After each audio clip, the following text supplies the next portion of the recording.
लावेल.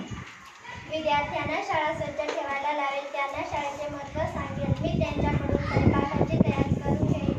स्थान विशेष बातमी कथा व तोंडीत सांगायला लावेल. मी विद्यार्थ्यांना रोज 2 तास अभ्यास करायला लावेल. विद्यार्थ्यांना कंटाळा येईल अशी कोणतीही गोष्ट सांगणार नाही. मी आठवड्यातून एकदा तरी कोणती ना कोणती स्पर्धा घेईलच. विद्यार्थ्यांना ते समजलं नाही ते समजावून सांगेन. मी त्यांना कोणत्याही गोष्टीची अडचण येऊन देणार नाही. त्यांना रोज कोणत्या ना कोणत्या गोष्टी शिकवत राहील.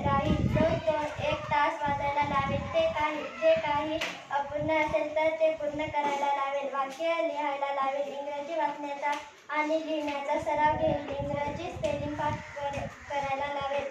रोज त्यांना छान छान गोष्टी सांगून दाखवेल. माझं स्वप्न होतं की माझ्या कुटुंबाने एकत्र राहावं. माझं स्वप्न असं आहे की आई-वडिलांची सतत सेवा करावी आणि त्यांचा आशीर्वाद घ्यावा. माझा आनंद माझ्या आई-वडिलांच्या आनंदातच आहे. शाळेला यश मिळावे हेही माझं स्वप्न आहे आणि ते यश आम्ही इयत्ता 5वी, 6वी, 7वीचे मुलं मिळवून देणार. शाळेचं नाव पुढे न्यावं ही आमची इच्छा आहे. म्हणून मी खूप कष्ट करणार. असं आहे माझं स्वप्न.